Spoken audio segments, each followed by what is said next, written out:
The heir of the millionaire CEO took cruel pleasure in humiliating the poor cleaning man, unaware of who he really was. "People like you disgust me," she shouted, while he cleaned the floor. She had no idea she was sealing her own fate. One day, in the middle of yet another humiliation, the family lawyer arrived and interrupted the scene. With a serious voice, he said, "Miss, please show some respect." The girl laughed, but her smile vanished when the lawyer finished the sentence, making her world collapse. The mirrored lobby of Crestwood Textiles was a relic of a bygone era, an oasis of polished brass and imported marble in the relentless, beating heart of the Manhattan financial district. For Lauren Crestwood, however, this space was far more than a luxurious entrance. It was the last bastion of her power, the stage where her authority remained unquestioned and absolute. With her stiletto heels echoing like judgments in the reverent silence, she crossed the granite floor every morning, not merely walking but performing. She registered the employees' stares of admiration and, more importantly, of dread, like a junkie registered their fix. With carefully rehearsed disdain, she ignored the hushed whispers in the corridors, the rumors of imminent bankruptcy spreading like silent rot through the departments. For her, the textile empire built on her grandfather's sweat was eternal, an unshakable fortress of capital, and her inheritance, a divine right that could not be challenged. In that castle of glass and stone, she was the queen, and her daily pleasure consisted of reminding everyone of her sovereignty, especially those she deemed unworthy of breathing the same air. Her new target, a middle-aged man hired for the cleaning crew, was perfect for her morning theater. Robert Hayes, as she knew his name from a crumpled badge she barely glanced at, was the personification of invisibility, quiet, shoulders perpetually slumped, and an observing gaze that seemed to carry the weight of many untold stories, a look that irritated her profoundly with its passivity. That particular morning, the atmosphere at Crestwood Textiles was more fraught than usual, charged with an almost palpable electricity. Her father, Richard Crestwood, was pacing nervously in his top-floor office, his brow furrowed with worry, a man haunted by the possibility of seeing his entire legacy turn to dust. His hands trembled slightly as he awaited the arrival of a billionaire investor, an almost mythical figure in the business world, known for his reclusiveness and his ability to transform companies teetering on the brink of collapse into gold mines. This meeting was the last card, the only hope of saving the business and the family name. Lauren, however, was completely oblivious to her father's despair. For her, the day was just another opportunity to reaffirm her place at the top of the food chain. Clutching a chilled green detox smoothie, an ironic concession to the healthy lifestyle she despised, she deliberately walked toward the center of the lobby, where several department managers awaited the elevator, anxious and tense. Robert was nearby, meticulously buffing the floor, his work creating a liquid mirror beneath their feet. It was the perfect setting for her casual cruelty. With a move she had mentally rehearsed, she tripped dramatically, allowing the glass to fly from her hand.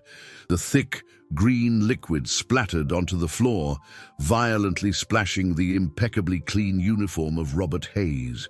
The ensuing silence was heavy, dense. All eyes turned to the scene. "You useless fool, look what you've done." Lauren's voice cut through the air like a sharp blade. The accusation was so absurd that for a moment no one reacted. Robert, as without lifting his gaze, knelt and began cleaning the mess with a cloth he kept in his pocket, the humiliation etched in every slow, resigned movement. Lauren then turned to her audience of managers, amplifying the reach of her cruelty to maximize the effect. "I don't understand why my father hires this sort of staff," she declared, her voice heavy with a scorn that chilled the spines of those present. "People like you disgust me, crawling on the floor, which is exactly where you belong." The humiliation was so palpable that the air seemed to have been sucked out of the environment. No one dared to move. No one dared to breathe. It was at that precise instant that the doors of the main elevator opened with a soft hum. From within emerged Mr. Stern, the company's chief counsel, a man known for his unflappable composure. Upon seeing the scene, however, his restraint crumbled like paper in the rain, his face drained of color, transforming into a mask of pure panic. He sprinted toward Lauren, his expensive shoes skidding dangerously on the wet floor. "Miss Crestwood, stop, for God's sake, stop right now!" he hissed, his voice trembling and terrified, an urgent whisper that echoed louder than her shout. "Stop what?" she laughed, mockery dancing on her lips, reveling in the lawyer's inexplicable panic. "Stop dealing with the janitor, the cleaner!" She felt she was at the height of her power, dominating the scene, certain that Stern's fear was merely further proof of her influence. Mr. Stern, however, pale-faced and trembling-lipped, finally found the strength to complete the sentence, his voice a thread of desperation that cut through Lauren's arrogance like glass. "Show some respect to your—" He swallowed hard, panic stamped in his eyes, looking over her shoulder at the kneeling man. "Your new boss." The word hung in the air, dense, unreal. Lauren froze. The self-satisfied smirk on her face dissolved, replaced by a mask of incredulity. Time seemed to stall in the mirrored lobby, the echo of Stern's words reverberating in the deadly silence. The managers, previously shrinking in fear, now stared at her with a mixture of shock and a flicker of perverse satisfaction that she would never forgive. From the other side of the lobby, her father's voice echoed, a desperate lament containing the pain of a lifetime of work unraveling.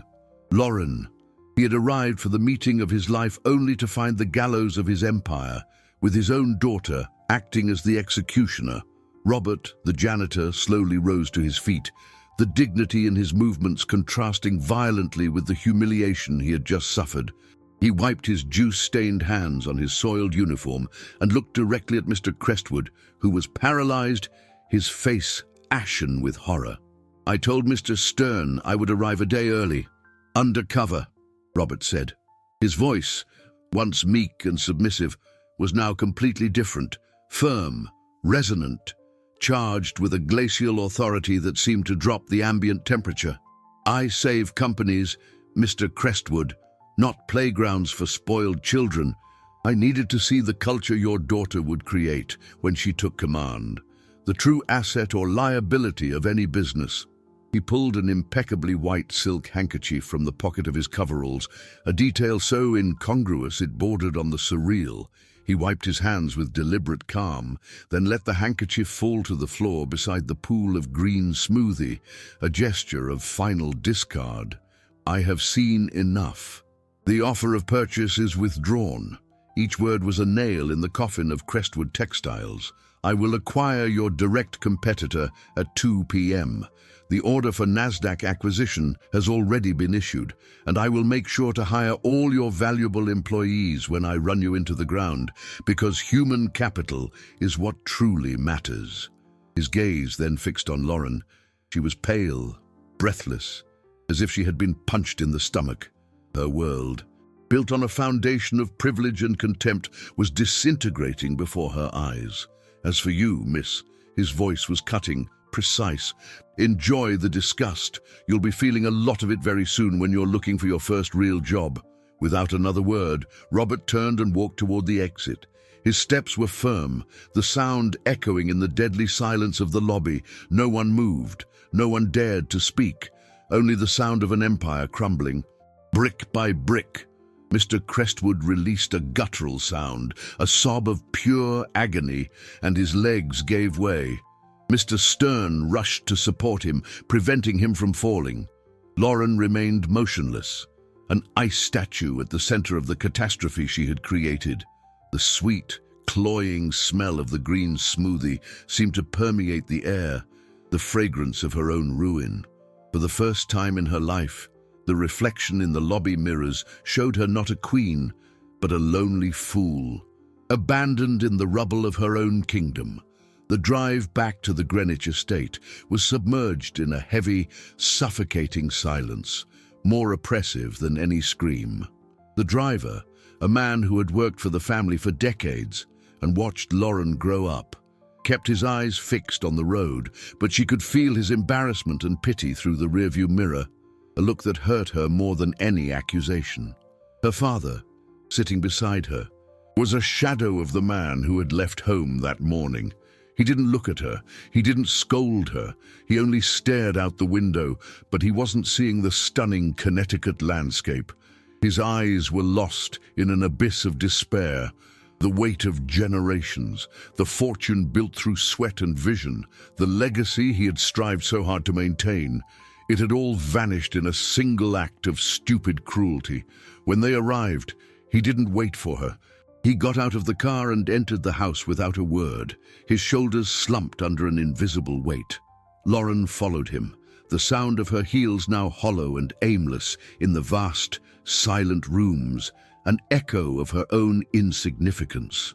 She found him in the library, his back to her, staring at an oil portrait of her grandfather, the founder of the empire. "Dad," she began, her voice weak, uncertain, not knowing what to say. He turned around slowly. There was no anger in his face, no accusation. There was something far worse, a disappointment so profound, so overwhelming. It was like a physical blow. "Do you understand what you've done, Lauren?" he asked, his voice hoarse, tired. "You didn't just destroy a negotiation. You spit on this family's legacy." For the first time, he opened the balance sheet of his soul. He told her the naked truth, stripped of all pride. He spoke of the accumulated debts, the desperate loans, the negative cash flow, the assets that no longer covered the liabilities. Crestwood Textiles wasn't in decline, it was in free fall. Robert's proposal wasn't an opportunity for growth, it was a life raft. The family's net worth, which he had always imagined to be infinite, an inexhaustible source of money, was a fragile illusion. "That man," Mr. Crestwood said, "was our only way out. He didn't just buy businesses, he revitalized dreams. His investment would bring not just capital, but management that would save us. And you treated him like garbage." The words hit her hard. She had always viewed the company as a glorified ATM. She had never considered the sweat, the sacrifices, the sleepless nights of her father and grandfather. In her mind, an image surfaced from years ago, a vivid and painful flashback. She was a little girl, no more than 6, sitting on her father's lap in this very library as he showed her fabric samples, his eyes shining with passion. "This, my daughter," he would say, his voice full of pride. "It's more than cloth. It's our history. It's what puts food on our table and allows us to dream." Where was that little girl? When had she transformed into that arrogant woman who took pleasure in humiliating others? The truth was a bitter pill. She didn't know. The path of opulence had blinded her, atrophying her empathy. With nothing more to say, her father walked toward his private study and closed the door. The sound of the lock clicking was definitive, like a sentence of exile. Lauren was left alone in the library, surrounded by the ghosts of a glorious past and the certainty of a desolate future. The silence of the house was deafening, filled only by the sound of her own accelerated heart, beating to the rhythm of the catastrophe she herself had orchestrated. The days that followed were a succession of brutal shocks. Lauren's new reality didn't arrive with a bang, but with a series of small, cutting humiliations that eroded her identity. The first was the next day, when she tried to pay for coffee at her favorite Madison Avenue boutique, and her gold-plated black Centurion card, a symbol of her status, was declined. The humiliation burned on her face when the saleswoman, who had always treated her with almost servile deference, looked at her with an expression of condescending pity. At home, the change was even more drastic and visible. The chef, the housekeeper, and the driver, faces that had been part of the tapestry of her life since childhood, were dismissed one by one.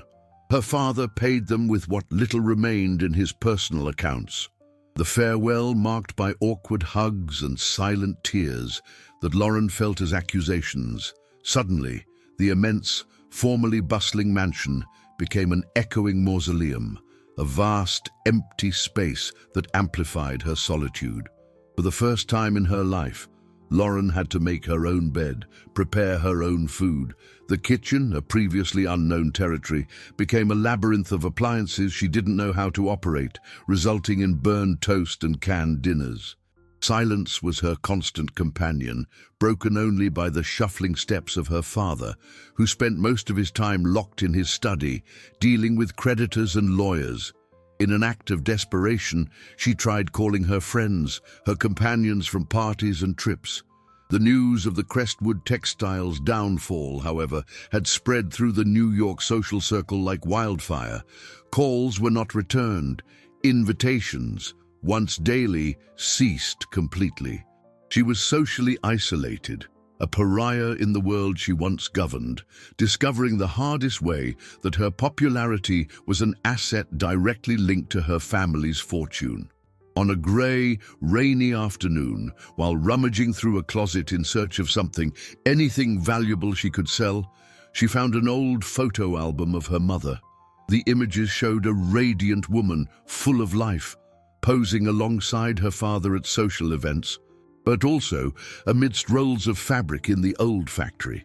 In one photo, her mother, her hands stained with grease and a wide smile, was laughing next to one of the weaving machines.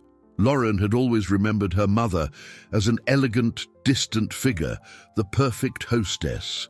These photos told a different story, that of a woman involved in and passionate about the family business.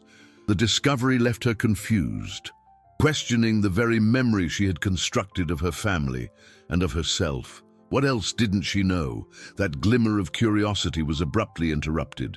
From the hallway, she heard her father's low, tense voice coming from the study. The door was ajar. He was on the phone, and his voice, normally so imposing, was unrecognizable, tinged with pleading and despair. "I just ask for one more week," he was saying, his voice breaking. "And just a few days to try and sort things out. Please, they can't take the house yet. It's all we have left. Our entire net worth is tied up in this property." Lauren held her breath, her heart sinking in her chest like a stone. The ground beneath her feet, which she had always believed to be solid rock, was turning into quicksand, and she was sinking fast. The word sell echoed in Lauren's mind, a desperate mantra. If the house, the last bastion of her former life, was at risk, then every valuable object needed to be converted into emergency capital. Her gaze fell upon her walk-in closet, a sanctuary of haute couture that now seemed like a mausoleum of her vanity, a cemetery of frivolous financial decisions.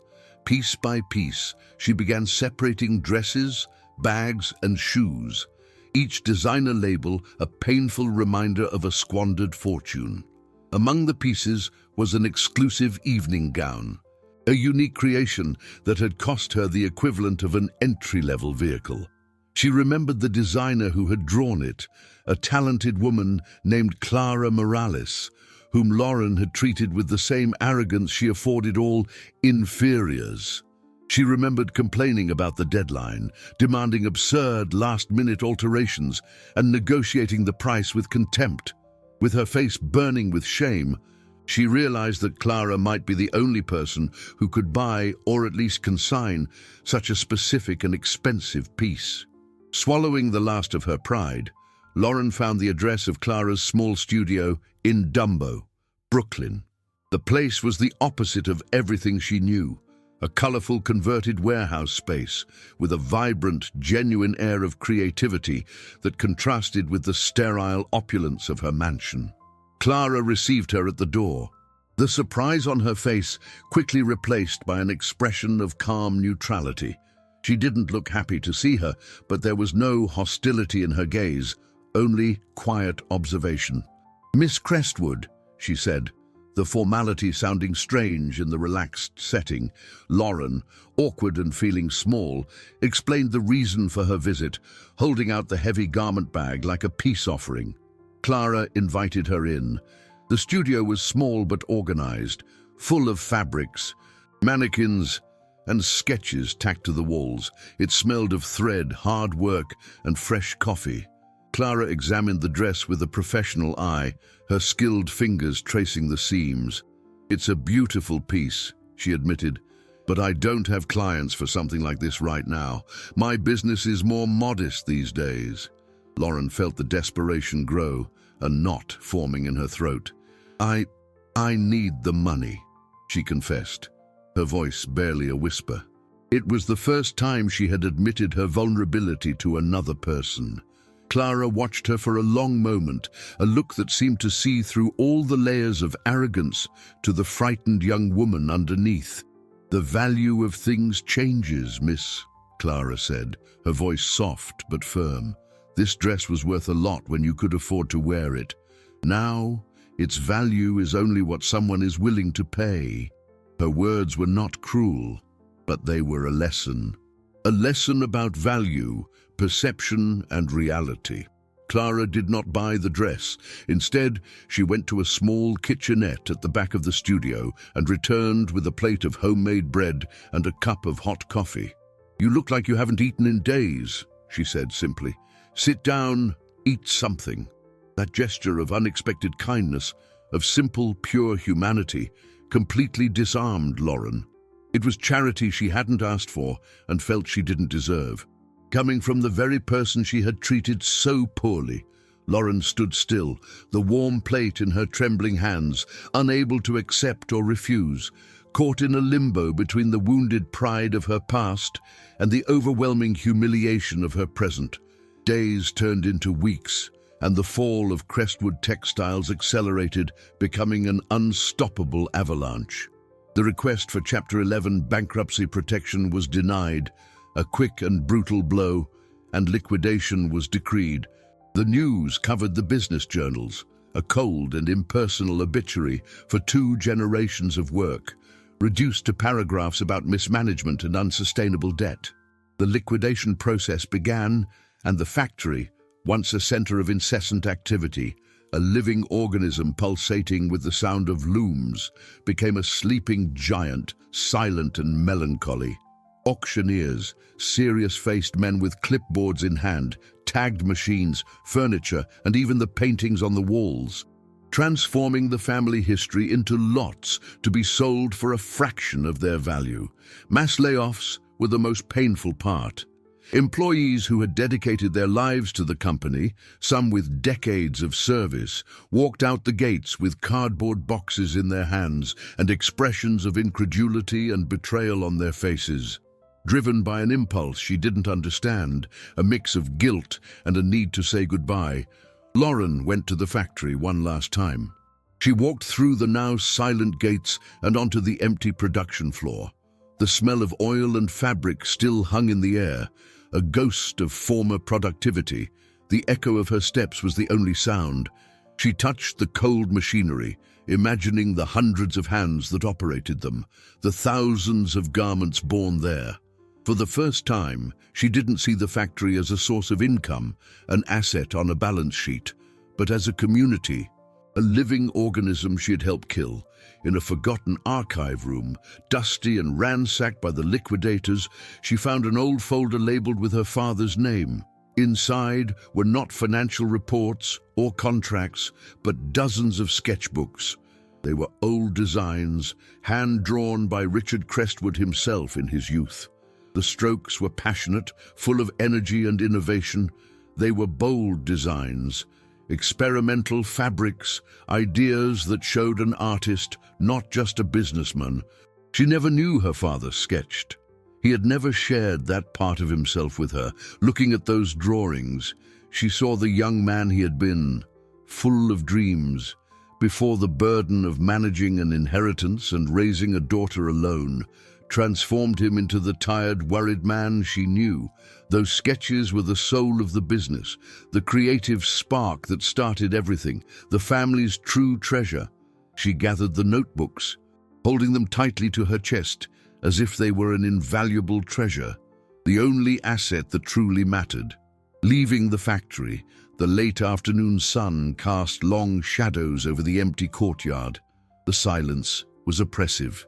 She knew the situation at home was no better. Her father barely left his room, defeated by the weight of failure. As she arrived at the tree-lined driveway leading to her house, her heart froze. Pinned to the imposing wrought-iron gate, an official piece of paper fluttered in the breeze, mocking her. Even from a distance, she knew what it was.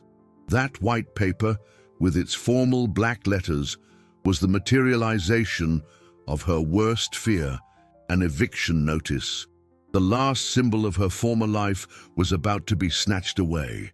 Losing the mansion was the final blow, the amputation of her past. Moving day was a blur of cardboard boxes, unfamiliar faces from a moving company, and the echoing sound of a house being emptied of its soul, of its memories.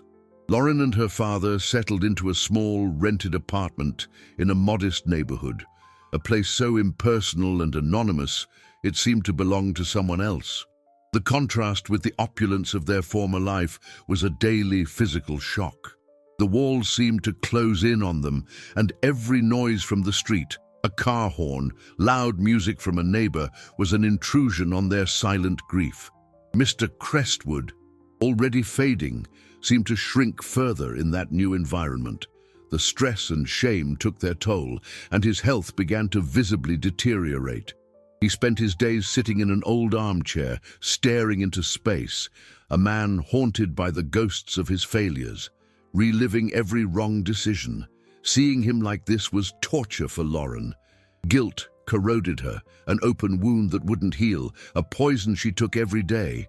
One night, unable to sleep, she began unpacking the few boxes of personal items they had managed to save. In one, beneath old photo albums, she found a small sandalwood box that had belonged to her mother. Inside were bundles of letters tied with faded satin ribbons. They were correspondence between her mother and her grandfather. With trembling hands, Lauren began to read. The letters revealed a side of her mother she had never known. Far from being just the socialite who appeared in society columns, her mother was an astute and visionary business partner. The letters were filled with advice on investments, market analysis, and ideas for new products. She had a deep understanding of the textile business, a passion that balanced her grandfather's pragmatism. Lauren felt as if she were meeting her own mother for the first time, a woman of substance and intelligence. Then she found it. In a letter dated shortly before her birth, her mother enthusiastically described a discovery she had made in the factory lab, a new way to treat silk, blending it with a rare, sustainable fiber from the high desert. The result, she wrote, was a fabric with the sheen and softness of silk, but the durability and resilience of cotton, and it adapted to body temperature. She had named it solar silk. Attached to the letter was an official document, yellowed with age, the patent registration for that process. She mentioned having created a few prototypes, but with her pregnancy advancing and her premature passing shortly after, the project had been shelved and forgotten. No one had ever known of its existence. Lauren was paralyzed, the document in her hands. It wasn't just a formula, it was a legacy. It was her mother's voice echoing through time, offering her not an inheritance of dollars or euros, but of innovation and ingenuity. In that small, somber apartment, at the lowest point of her life, a spark of hope ignited. It wasn't a fortune in cash. It wasn't a multi-million-dollar investment fund. It was something far more valuable. It was an idea, a chance. Holding the patent against her chest, the tears that finally came were not of sadness or guilt, but of a newfound determination. She didn't know how, but she would make that idea live. It was the only way to honor her parents and perhaps find her own redemption. Hope was a fragile flame, but Lauren clung to it with all her strength, protecting it from the winds of doubt and despair. The solar silk patent was more than a yellowed piece of paper. It was a map, a path out of the darkness. The first step, she knew, would be to turn theory into reality. And for that, she didn't need executives or consultants in expensive suits. She needed someone who understood fabric in their soul, who felt the thread between their fingers and knew its secrets. She needed Clara Morales, with her father's sketchbooks under her arm and her mother's patent guarded like a relic. She returned to the studio in Dumbo. This time, she didn't come as a fallen heiress selling her jewels, but as someone making a business proposal. Her eyes steady and her voice charged with a newfound purpose. Her approach was different, and the humility in her voice was genuine. "I didn't come here to ask for charity, Clara. I came to propose a partnership," Lauren said, spreading the documents on the seamstress's workbench amidst scraps and spools of thread. She explained the discovery, the history behind the patent, her mother's vision. She spoke with a passion she never knew she possessed, the same passion she had seen in her father's drawings. Clara listened in silence, the initial skepticism on her face giving way to professional curiosity. She read the patent carefully, her fingers tracing the formulas, her experienced mind visualizing the process. "It's ambitious," she said finally, the word heavy with caution. "Recreating this would require knowledge, equipment, and above all, capital. Significant startup capital." "You have the knowledge," Lauren replied, conviction in her tone. "The equipment we can improvise, and the capital." She opened her handbag and placed a small velvet pouch on the table.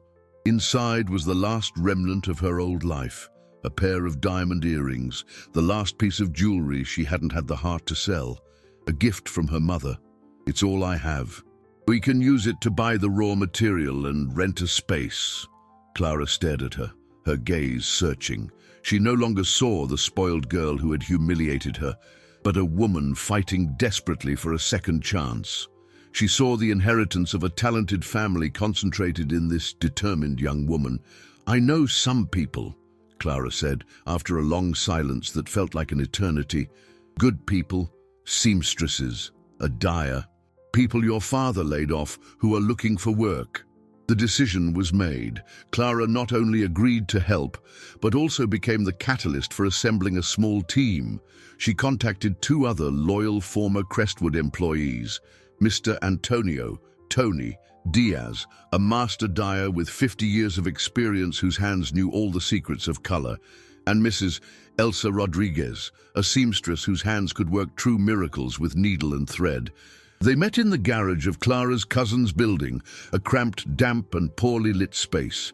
There were no marble desks or leather chairs. There were crates, an old sewing machine, and a fierce will to start over. There, in that unlikely setting, four people united by adversity and a forgotten dream formed the nucleus of a new company. Lauren looked at her new partners, people she would barely have noticed in her previous life, and felt a wave of gratitude so intense it choked her. This wasn't an empire, but it was real, and for the first time, it was hers. Starting from scratch was more brutal than Lauren could ever have imagined in her worst nightmares. The garage was cold in the morning and suffocating in the afternoon, the air heavy with the smell of dampness and chemicals. Every penny from the sold earrings was meticulously allocated on a simple spreadsheet, an exercise in financial control that was new and terrifying to her. Buying the rare high-desert fiber consumed most of the initial capital, leaving them with almost nothing for the remaining expenses. The first few months were a series of frustrating trial and error. The patent formula was a guide, but the practical execution was a stubborn monster. The first fabric samples came out wrong, either too rough, too fragile, or they lost color in the dye. Each failure was a blow to the already tight budget and the team's morale. The tension was constant. There were days when the urge to quit was almost unbearable. Lauren, who had never worked a day in her life, now spent 16 hours a day on her feet, her hands stained with dye and covered in calluses. She learned to operate the old weaving machine they managed to buy from a junkyard, to mix the chemical components under Mr. Tony's supervision, and to sew crooked samples with Mrs. Elsa's patient guidance. She made the coffee, swept the floor, negotiated with suppliers over the phone, pleading for deadlines and discounts. Each task was a lesson in humility, a penance she accepted in silence. The dynamic between them evolved. Initially, there was cautious distance, remnants of the old class system, but hard work and a common goal demolished those barriers. They became a team, a small family. They shared the simple lunch each brought from home, laughed at their exhaustion, and supported each other in moments of despair. Lauren discovered the strength and wisdom of these people. She heard Mr. Tony's stories about the factory's golden age, learned from Mrs. Elsa's precision, and admired Clara's calm, firm leadership. In return, they began to see beyond the arrogant heiress. They saw her resilience, her surprising capacity to learn, and her unshakable determination. One particularly difficult night, after another failed test that nearly exhausted the raw material, Lauren saw a news item on her phone. It was an article about Robert Hayes, the billionaire who had destroyed her old world. The photo showed him smiling next to the CEO of Crestwood's former competitor, now rebranded and thriving. The report spoke of record profits, international expansion, investments in crypto assets and high-yield tech funds, and a dollar net worth that grew exponentially. For a moment, envy and resentment hit her like a punch. He lived in a universe of private jets and billion-dollar deals, while she was in a dirty garage, fighting for a dream that seemed increasingly distant. But then she looked at her own hands, calloused and dirty. She looked at the silent loom in the corner, and she realized that, for the first time in her life, she was building something, not inheriting, not demanding, but building with her own sweat. The image of Robert was no longer a reminder of her loss, but a catalyst. She didn't want his life. She wanted to prove that true value, true wealth, wasn't just in cash flow profitability, but in the beauty and dignity of what one creates. The breakthrough came when no one expected it, in one of those moments when exhaustion opens the door to genius. In the early hours of one morning, after weeks of adjusting the temperature and pressure of the treatment, Mr. Tony had an intuition, a hunch born of 50 years of experience. He suggested a small change in the sequence of the process, something that contradicted the original patent notation, a detail that seemed insignificant. Desperate and exhausted, they decided to try. It was the last portion of raw material they had left. They left the small fabric sample drying overnight without much hope, each going home burdened by the likely final failure. The next morning, when Lauren arrived at the garage, she found Clara, Mr. Tony, and Mrs. Elsa standing in silence around the table. The atmosphere was different. Stretched out like a jewel on velvet was a piece of fabric that shimmered softly under the dim light of the single bulb. Lauren approached and touched it. It was soft as silk, yet strong and resilient. It had a weight and fluidity she had never felt. It was warm to the touch, yet breathable. It was solar silk. It was perfect. The burst of joy was contained, but profound, almost sacred. Silent tears ran down Mrs. Elsa's face. Mr. Tony smiled, a genuine smile that illuminated his tired features. Clara and Lauren hugged, a gesture that sealed the partnership and their friendship. They had done it. That small piece of fabric was proof that the dream was possible, the materialization of all their struggle. With the material they managed to produce, they created a few pilot pieces. A simple dress, a scarf, and a blouse. The design was Lauren's, inspired by her father's passionate sketches, but with a modern, minimalist touch. Clara, using her contacts, managed to schedule a meeting with the owner of a small, influential boutique in Soho, a woman known for her keen eye for new trends and her demanding standards. The presentation was tense. Lauren, wearing the only good outfit she had left, explained the fabric story with a sincerity that money cannot buy. The boutique owner, an elegant and skeptical woman, examined the pieces, touched the fabric, and analyzed the drape against the light. And then she placed an order. It wasn't large, just a dozen pieces to test public acceptance. But for the small team in the garage, it was like closing a multi-million-dollar deal. That order represented their first revenue, their first market validation, proof that their effort had not been in vain. The celebration was simple.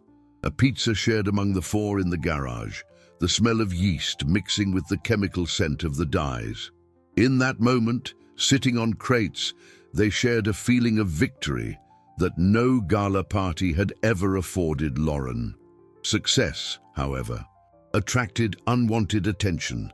A former supplier of Crestwood textiles, now working for a large garment manufacturer, heard rumors about the miracle fabric. Curiosity turned to covetousness.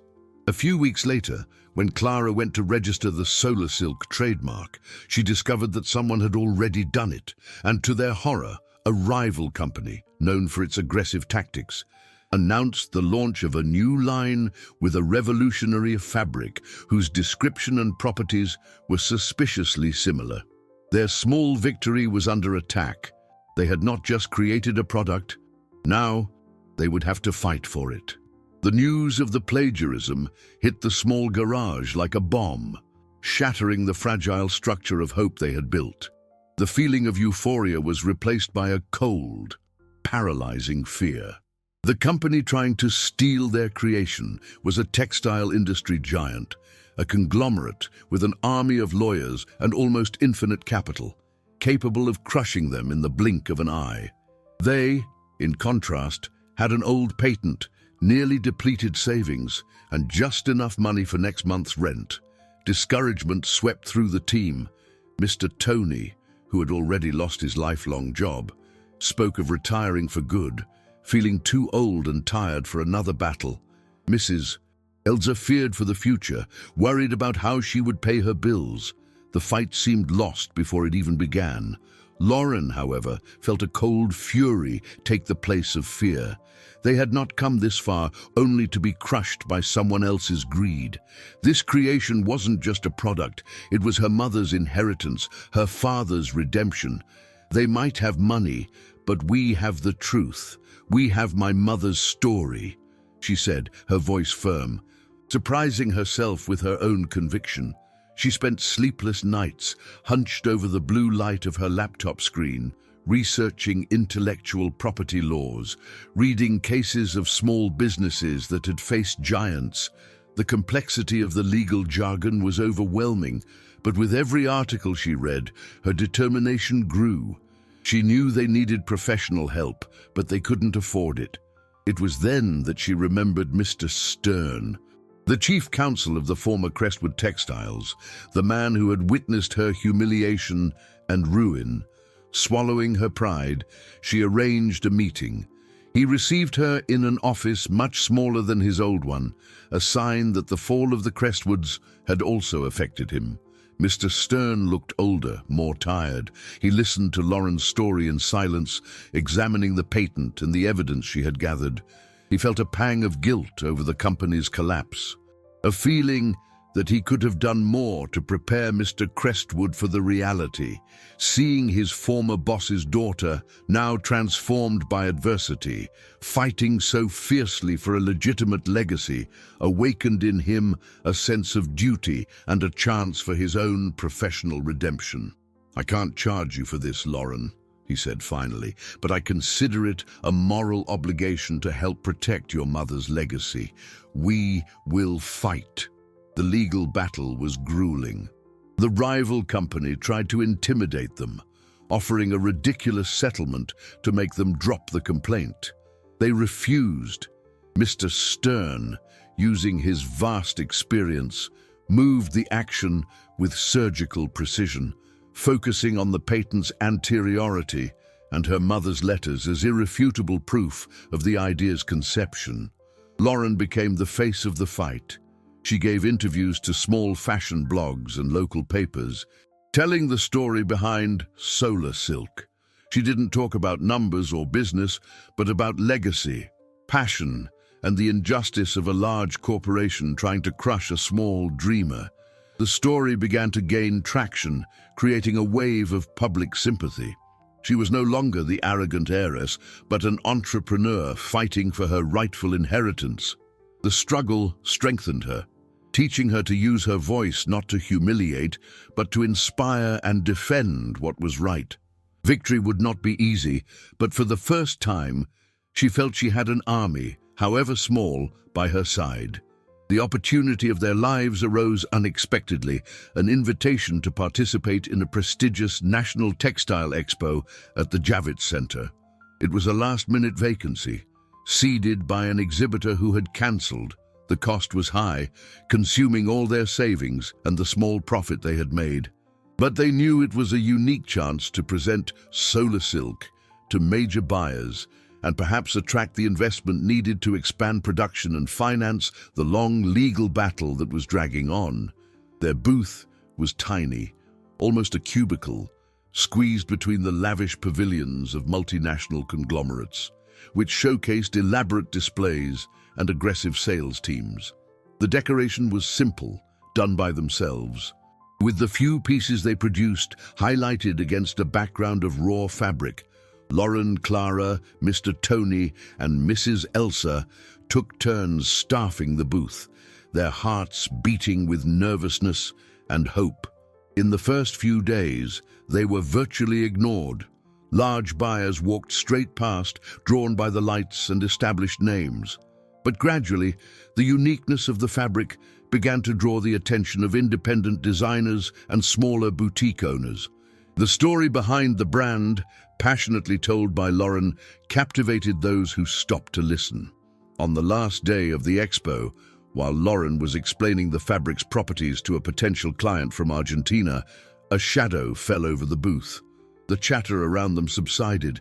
Lauren looked up and her heart stopped. Standing there, observing her with an inscrutable expression, was Robert Hayes.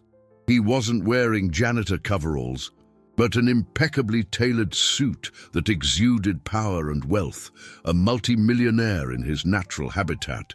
He was accompanied by an entourage, but gestured for them to wait at a distance. The tension in the small booth was palpable. Clara and the others froze. The air grew heavy.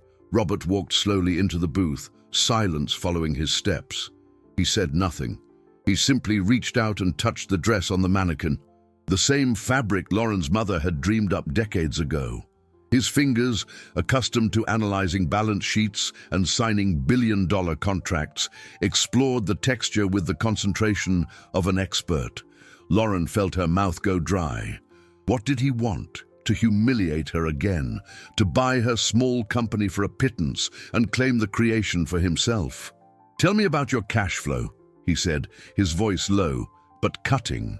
The question was a test. He didn't ask about the fabric, but about the business. "Tell me about your profit margin, your projected profitability, your liabilities."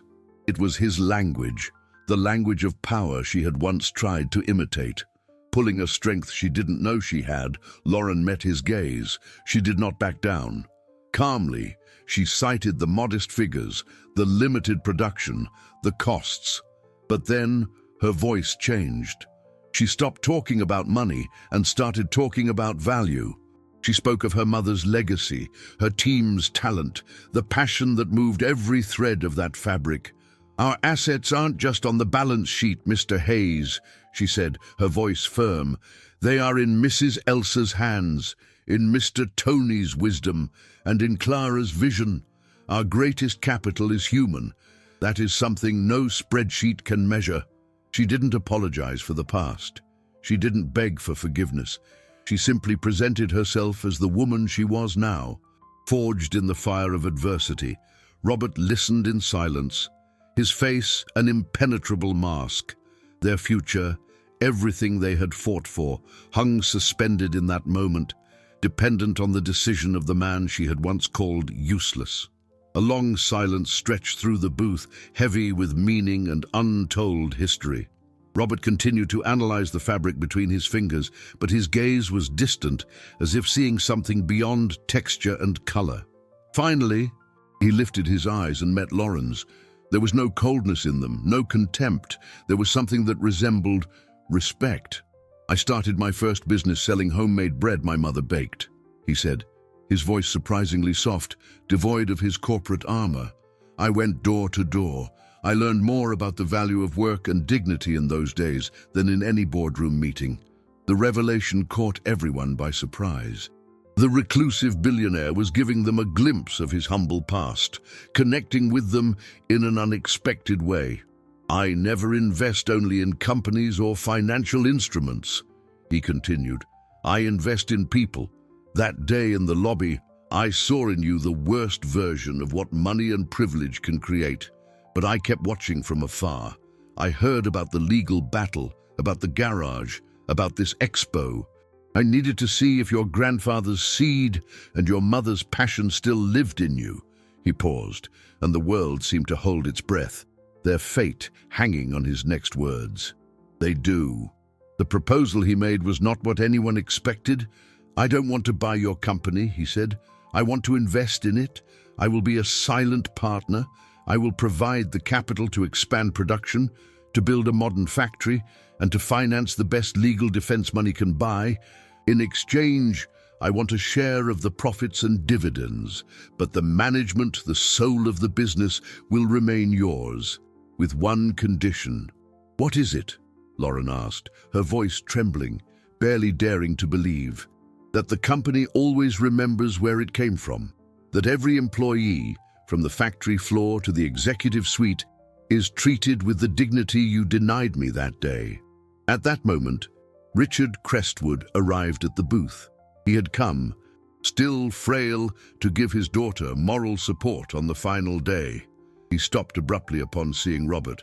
Fear and shame flooded his face, but Robert turned to him and, for the first time, smiled. "You have an extraordinary daughter, Mr. Crestwood. She saved your legacy. She transformed your family's inheritance into something new and valuable." The emotion of the moment was overwhelming.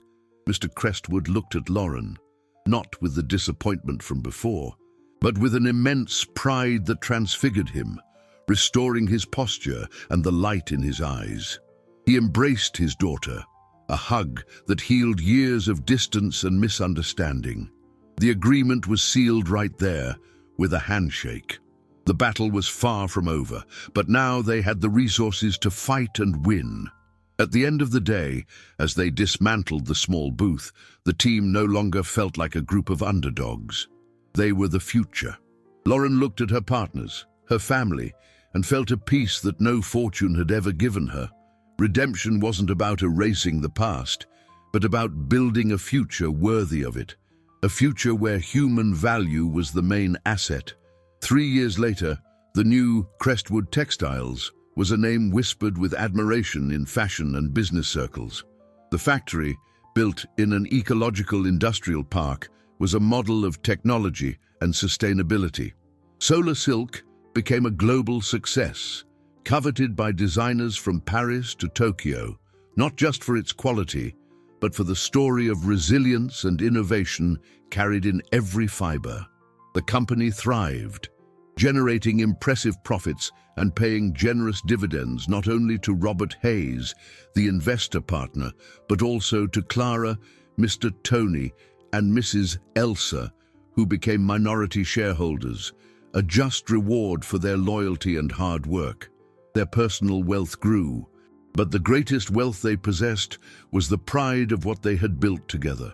Lauren was no longer an heiress, but a respected CEO, known for her ethical leadership and creative vision.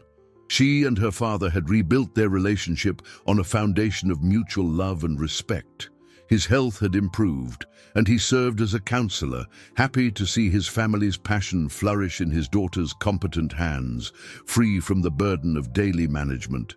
The empire had not been resurrected. Something new and better had been built upon its ruins, a business with a soul. That morning, Lauren walked through the company's design office. The atmosphere was bright, collaborative, and full of energy. There were no intimidating mirrors or cold marble. The walls were covered with fabric samples and sketches, a vibrant testament to the team's creativity. Passing the staff kitchen, she saw a nervous young intern on her first day trying to balance a tray with several cups of coffee. Inevitably, one of the cups slipped, and the dark liquid spread across the immaculate white floor. The girl froze, panic etched on her face, waiting for a reprimand. The surrounding employees fell silent. For an instant, time seemed to revert to that mirrored lobby, a distant echo of a shameful past. But Lauren merely smiled, a genuine and warm smile. She approached, grabbed some napkins, and knelt beside the intern. "Don't worry," she said, her voice gentle. "It happens to the best of us. The important thing is we clean it up before it stains. Let me help you." The intern, astonished, began to help her. The simple yet powerful gesture sent a wave of respect throughout the office. This was the culture Robert had challenged her to build, a culture based on empathy. Later, in her office, overlooking the factory garden, Lauren picked up a small framed photo on her desk. The picture was of her, Clara, Mr. Tony, and Mrs. Elsa in the old garage, exhausted but smiling, on the day they produced the first perfect sample. It was a constant reminder of her journey, of her transformation. She finally understood that true wealth was not in inheritance, stocks, or material possessions.